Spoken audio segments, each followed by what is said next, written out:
សូមគោរពជំរាបសួរទៅកាន់អ្នកគ្រូ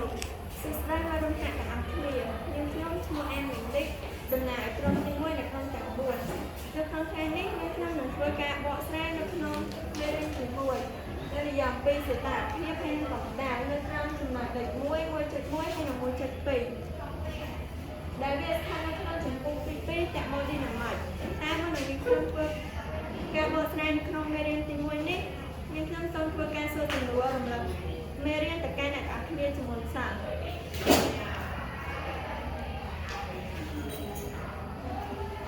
រំស្រ័យបើ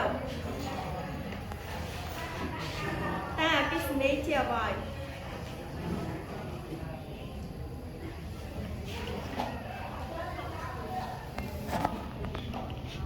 គឺជាលំហនៃអគិសនី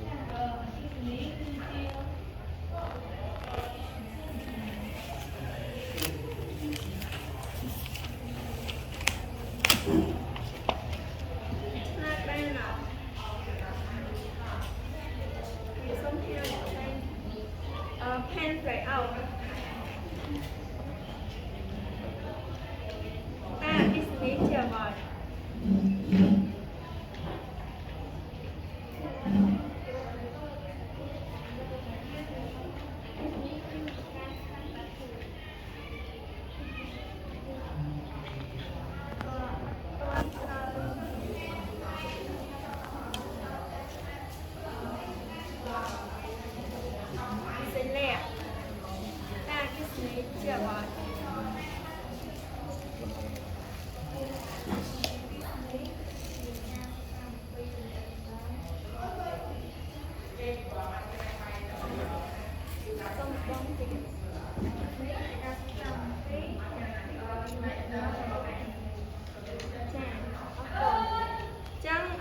ដោយតែគ្នាយើងបានឆ្លើយចា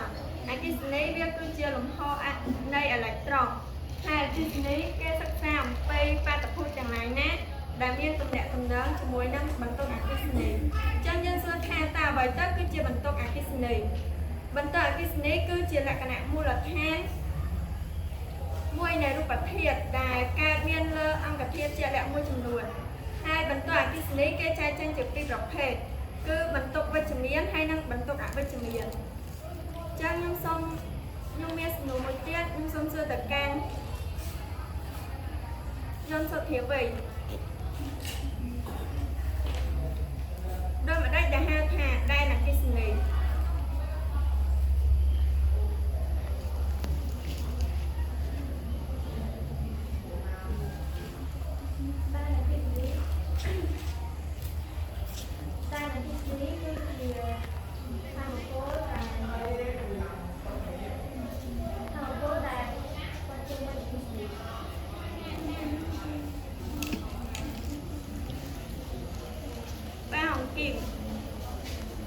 ដោយម្ដេចដែលហៅថាដែនអគ្គិសនីជាមកក្នុងដល់គ្រូនិងមិត្តភក្តិទាំងអស់គ្នាដែនអគ្គិសនីគឺជាលំហដែលនៅជុំវិញបន្ទុកអគ្គិសនីចាអរគុណអញ្ចឹង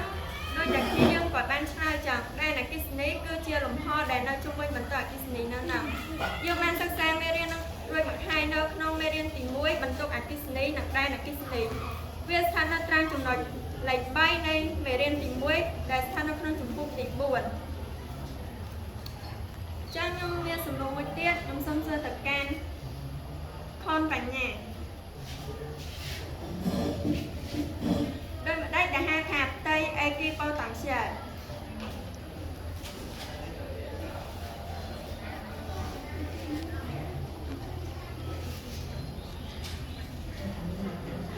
ហូបចាញ់ថាដោយម្ដេចដែលហៅថាផ្ទៃអេគីប៉ូតាំងស្យាលហេតុផលី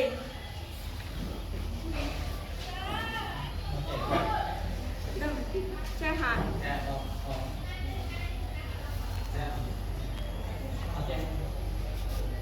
ថនស្រ័យណត់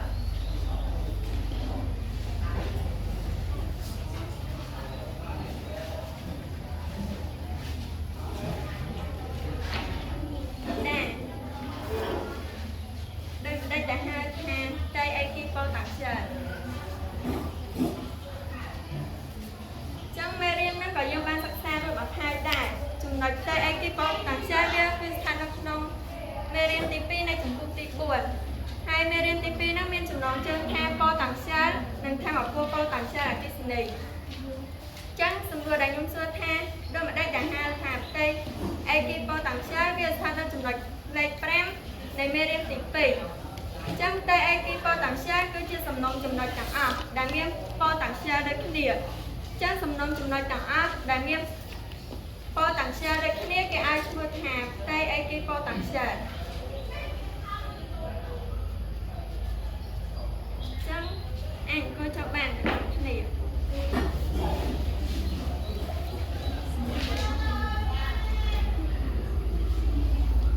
ខ្ញុំសូមសួរសំណួរមួយទៀតទៅកាន់ប៉ិនសាភាដូចម្ដេចដែលហៅថាកុងដាំសាទ័រ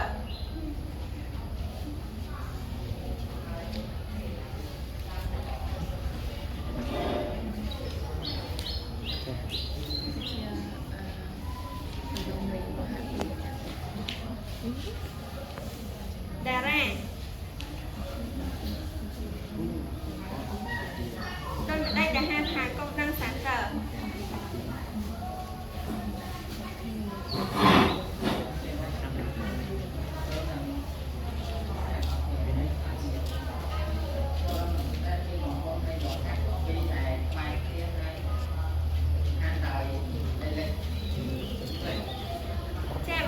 ជាអត់មើលសភៅអាចឆ្លើយបានអត់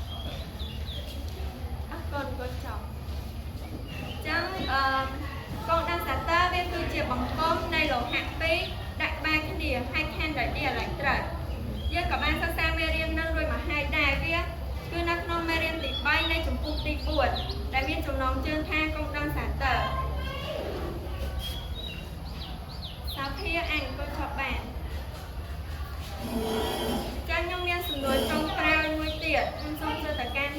ផលបញ្ញាតើផលនៃចរន្តជាប់មានអ្វីខ្លះគឺដំបូងខ្ញុំសូមជម្រាបជូនលោកគ្រូនិងប្រិយមិត្តទាំងអស់គ្នាផលនៃចរន្តជាប់មានចរន្តឆ្លាស់និងចរន្ត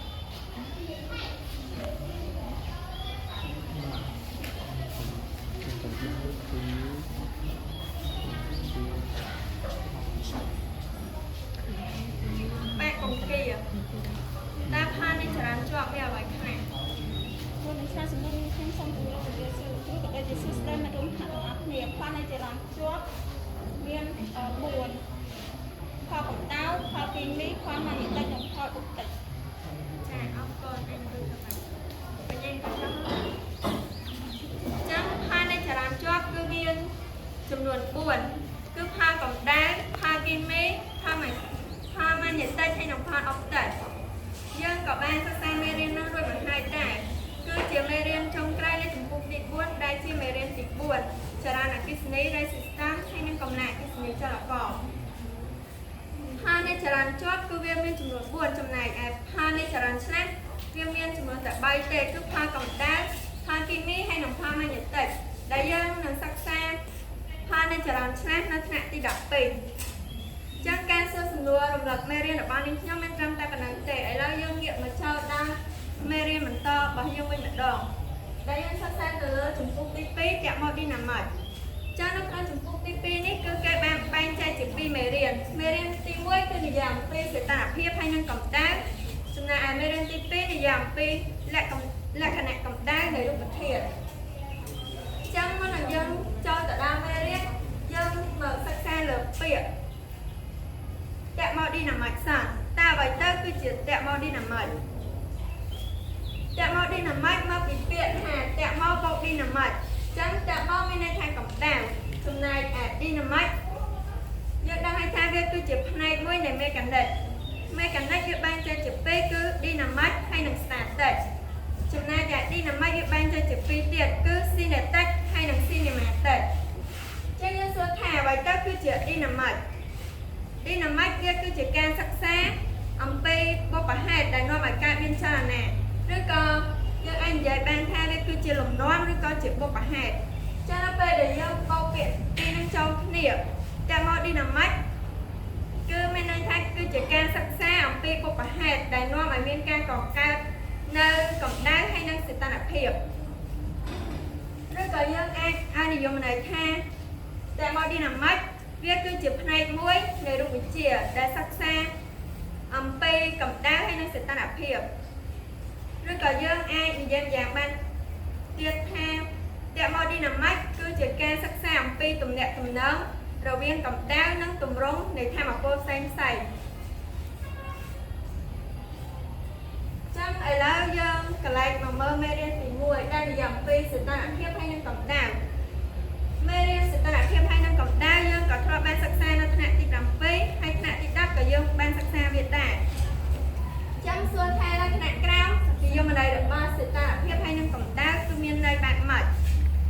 trong tam bị thạ tịp làm pi cái anh dân ở đây sự ta nạp hiệp ha cứ chơi cầm bát sầm có hiệp đá rồi có trở chẹo được ba ăn cả thiệt muối có đồng bàn mùi trong này áp việc cầm đá cứ chia paramet tham một phở để trao ban tê bị ăn cả thiệt đại miên sẽ ta nạp hiệp quốc từ ăn cả thiệt muối tiệt đại miên sẽ ta nạp hiệp tiệp chìa ở đây nhưng mà mới trong nổi đầy mùi đây là dòng vi sẽ ta nạp hiệp hay là ban đi sau để kẹp màu đi nằm mệt chắc sẽ ta nạp hiệp bị thân hạng khác đôi đầy nhưng ai dùng này mình chẳng trong này bạn kẹp màu đi nằm mệt nhưng xưa thay cho bạn kẹp màu đi nằm mệt miên chùm luôn còn mẹ hay ở bạch này chùm cua cho bạn kẹp màu đi nằm mệt cứ miên chùm luôn bảy cứ cho bạn đi sau cho bạn đi muối hay là cho bạn đi pỉ để cho bạn đi sau như là sắc xa viên nó thạ thì đọc mùi chùm này cho bạn đi muối như là sắc xa viên nó thạ thì đọc pỉ hay cho bạn đi pỉ cứ kê sắc xa viên nơi sẽ cao bị chia lại nè đà đến khang này vis và cam lên càng này chắc này đấy nhưng mà mơ nhưng nằm pra vì thay ta can sắc xa cho bạp tì xong cho bạp tì muối hay là cho bạp tì phi nó kê sắc xa từ lừa rồi cho bạp tì xong cứ kê sắc xa từ lừa lùm năng này sẽ ta nạp hiệp hay năng cầm đảo trong này cho bạp tì muối kê sắc xa ẩm phi ca bồng lanh cầm đá tới chìa cầm mắn hay nâng thay một bọc xanh xài trong này cho bác tí phí cứ chỉ ca xa ẩm pi ăn trò pi mình này cứ chỉ ca sắc xa ẩm pi hiệp mình miên sừng đạt nốt rồi bóng vào lịch kia rư cò tông để được thiệt mùi ưu tiên hôm ăn thiệt rằng vì sầm quan bóng viết cứ hạp môn là hay rồi chơi bảo viết cứ miên tịch tuổi trắng non ảo ăn cái thiệt răng năng miên ăn trò pi tàu trong này Usman cha nè mô lịch kia bảo viết rồi đặt chụp chờ hay rồi chui bảo viết có khả năng này nó về để tra cổng đảo trong năm ăn trò pi bảo viết năng thủng bạp tipi năng kia sắc xa từ lớp hiệp mình miên sẵn đạp nọ chẳng cái nè ăn cái thiệt năng miên rồi chui khả năng được có miên cha nè rồi đặt chụp chờ năng cứ ăn trò pi bảo viết thủng chúng này ăn trò pi tới cứ nó về đài ăn cái thiệt năng miên sẵn quan hẹp ó hay miên đồn chơi tạch tạch trong này chị bạn tìm mùi cứ kê sắc xe tờ lơ ca vòng lạnh cầm đá tơ chìa cảm ơn rồi có thay một bột xanh xài ưu tiêu ho đơ chìa sầm mài món rột lớn cứ việc ai đầm ná ca bán đời ca pra chùm hải tật hay xưa thay chùm hải tật nó ban mau bị nè cứ ban mau bị ca đọt cầm đá rồi bọc xuống đọt cho ra tao nằm bay ban chùm hải tật nó giờ tập ra phát là vai ai mà xin làm nào cả chừng này chị bạn tí sao nhưng mà mình dạy nào chừng nói đẹp mua cho pì ấy là nhưng mà mua chừng nói đẹp mua cho vui sao thì giờ pì sẽ tạo thêm bay nên cộng đảo cho nên hãy đi đọc môi ní thì dùng này ba sẽ tạo thêm coffee thì dùng này rồi ba tạo thêm tăng cái hạt nào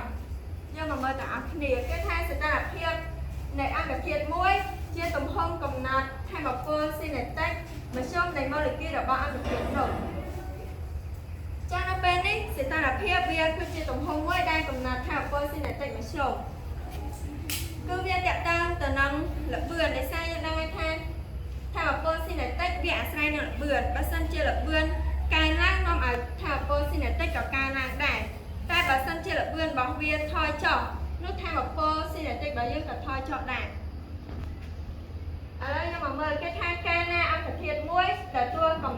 ថាមពលកម្ដៅចឹងមានន័យថាវាស្រូបថាមពលកម្ដៅឧទាហរណ៍នៅពេលដែលយើងដាំទឹកចឹងទឹកវាស្រូបកម្ដៅកាលណាវាស្រូបកម្ដៅនាំឲ្យវាចលនាម៉ូលេគុលរបស់វាមានរញ្ជួយកាន់តែខ្លាំងកាលណាវាមានចលនា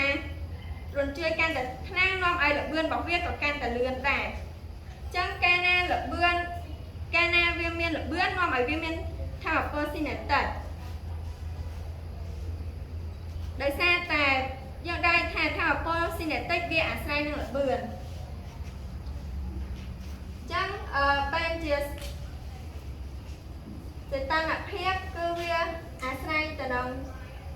សំទោសថាមពលស៊ីនេតិកវាអាស្រ័យទៅនឹងសីតុណ្ហភាពកាលណាសីតុណ្ហភាពរបស់វាកើនឡើងនាំឲ្យថាមពលស៊ីនេតិករបស់វាក៏កើនឡើងដែរ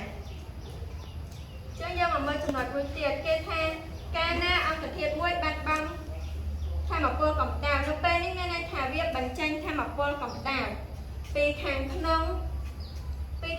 នោះថាមពលស៊ីនេតិកមធ្យមនៃម៉ូលេគុលរបស់អង្គធាតុនោះថយចុះហើយសីតុណ្ហភាពរបស់វាក៏ថយចុះដែរដោយដែលខ្ញុំបានបញ្យល់ពីខាងលើមិនចឹងនៅត្រង់ចំណុចនោះគឺមានតែប៉ុណ្្នឹងទេឥឡូវយើងមកប្រៀបធៀបរវាងភាពខុសគ្នារវាងសីតុណ្ហភាពហើយនិងកម្ដៅតើវាខុសគ្នាបែបម៉េចចាសីតុណ្ហភាពគេតាំងវាដាក់អក្សរតេដែលគេជាអង្គសង្ស័យយើងដឹងរួចមកហើយថាសីតុណ្ហភាពមានមាត្រាដ្ឋានចំនួន3គឺមាត្រាដ្ឋាន Celsius ឬក៏មាត្រាដ្ឋានសេតភាពដែលគេជាអង្គសង្ស័យចំណែកមាត្រាដ្ឋានទី2គឺមាត្រាដ្ឋាន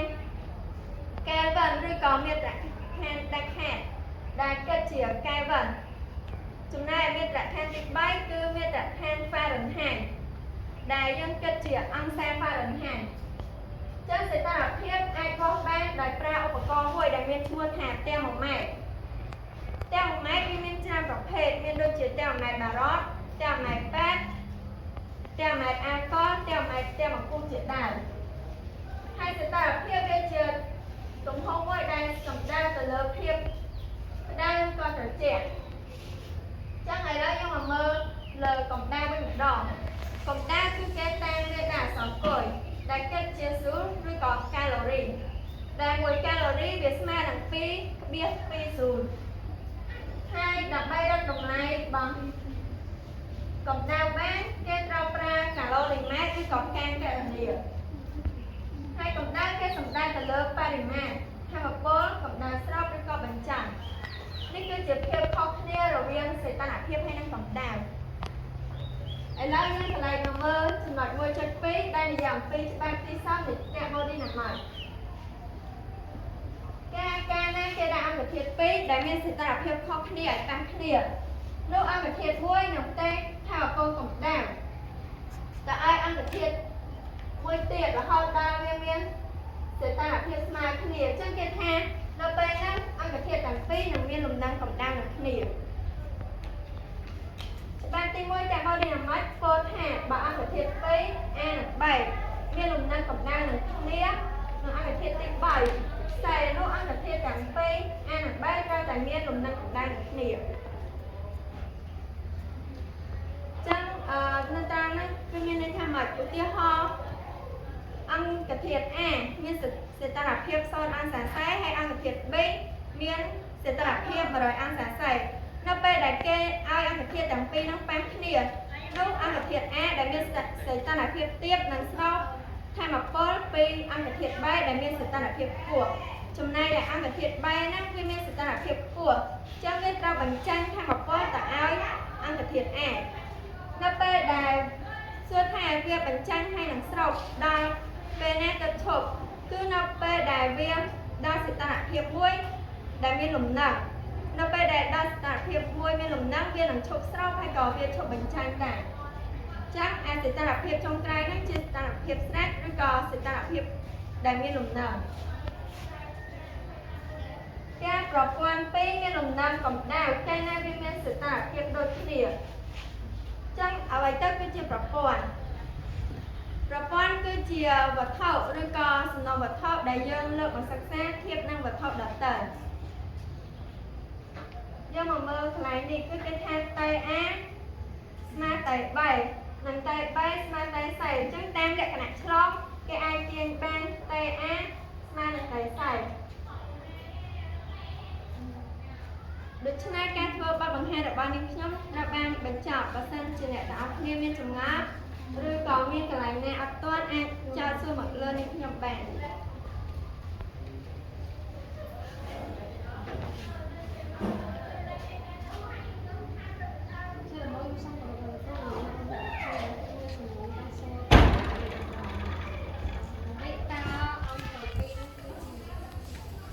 អង្គត្រូពីហ្នឹងគឺជាការសិក្សាទៅលើភាពមិនមានសណ្ដាប់ធ្នាប់របស់ម៉ូលេគុលឬក៏អាតូមនៃរូបធាតុមួយអរគុណ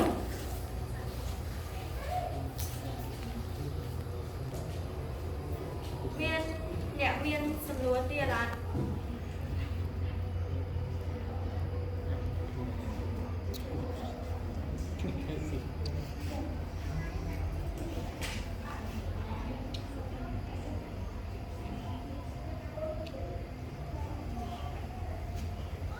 បញ្ញាឆ្ងល់អត់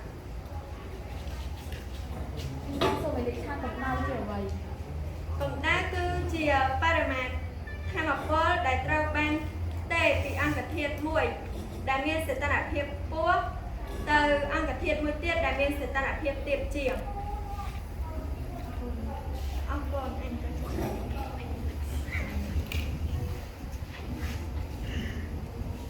ចឹងមានសំណួរទៀតដល់អ្នកទាំងអស់គ្នាអត់មានណាបើសិនជាអស់សំណួរហើយខ្ញុំសូមសួរទៅកាន់អ្នកទាំងអស់គ្នាវិញម្ដងថាអាចយល់ពីមេរៀនដែលខ្ញុំបញ្យល់នេះបានកម្រិតម៉េចចឹងខ្ញុំសូមសួរថាអ្វីទៅគឺជាតៈម៉ូហ្នឹងមានន័យថាម៉េចខ្ញុំសូមសួរទៅកាន់ពេញរក្សា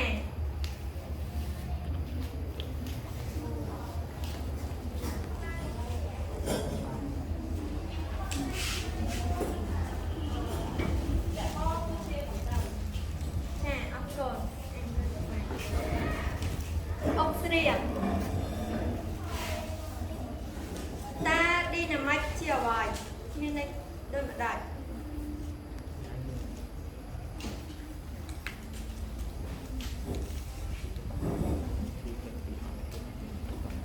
ហេតុរៀងតាឌីណាមិកមានន័យដូចម្ដេច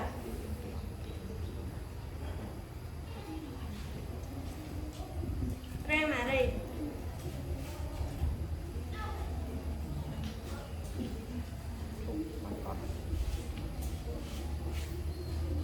មកសុភ័ក្រ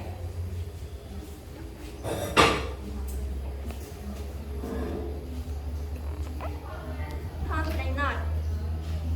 តាឌីណាមិកមានន័យដូចម្ដេច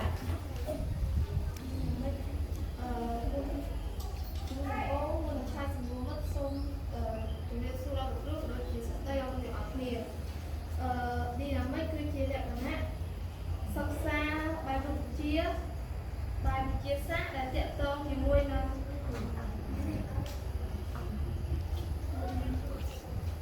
អង្គបែកផ្សេងទៀតនៃខាងអំពើបានចាក់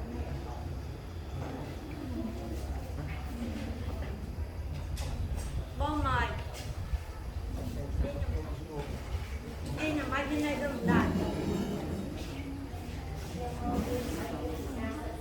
ខ្ញុំសូមសួរតាពាក្យឌីណាមិកតេ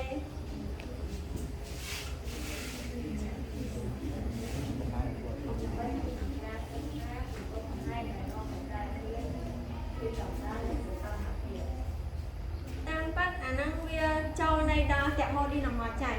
បើត្រឹមតែឌីណាមិកគឺជាការស្ដាប់ពីបុព្វហេតុឬក៏លំនាំឯងអង្គចូលចូលបាននេះ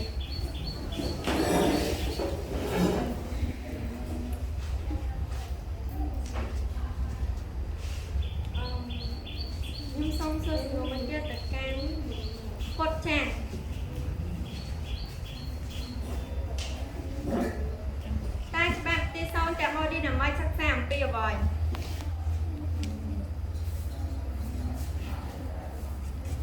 ពីនឹងមានកម្មវិធី សិលាតាច្បាប់ទីសន្តិមកឌីណាមិកសិក្សាអំពីអ្វី ទីសតតែមកនេះណាមិនសិក្សាអំពីរំលងនិងបណ្ដាលរបស់ ចាអរគុណពុទ្ធចានអានទៅចុះបាន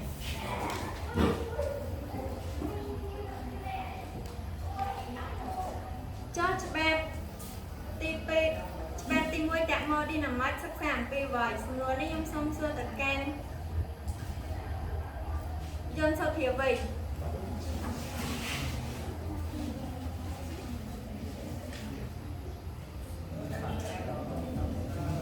ាច្បាប់ទី1តាក់មកឌីណាមិកសិក្សាអំពីអ្វីច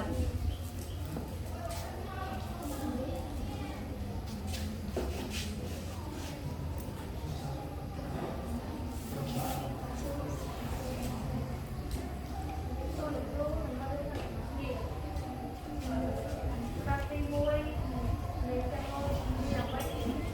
សិក្សាអំពីការបំលែងកំដៅ ការបំលែងកំដៅទៅជាកម្មវិធីចាអរគុណសម្រាប់ចម្លើយឯងកូនចុះបានអញ្ចឹងច្បាប់ទី1តាក់មកឌីណាមិកវាសរសេរអំពីការបំលែងកម្ដៅទៅជាកម្មន្តឬក៏ថាវពលផ្សេងទៀតអញ្ចឹងសំណួរចុងក្រោយខ្ញុំសូមសួរទៅកាន់ប៉ាន់វណ្ណៈ តាច្បាប់ទី2តាក់មកឌីណាមិកសិក្សាអំពីអ្វី បាទសូមគោរពជំរាបសួរលោកគ្រូនិងសិស្សស្ដីមិត្តភក្តិទាំងអស់គ្នាច្បាប់ទី2គឺសិក្សាអំពីអង្គត្រង់2 ចាអរគុណអញ្ចឹងច្បាប់ទី2តាក់មកឌីណាមិកវាសិក្សាអំពីអង្គត្រង់2ហើយអង្គត្រង់2ហ្នឹងគឺគេសិក្សាអំពីភាពមិនមានសណ្ដាប់ធ្នាប់របស់ម៉ូលេគុលឬក៏អាតូមនៃរូបធាតុអញ្ចឹងជាចុងក្រោយខ្ញុំសូមថ្លែងអំណរគុណទៅកាន់លោកគ្រូនិងមិត្តរួមថ្នាក់ទាំងអស់គ្នាដែលបាន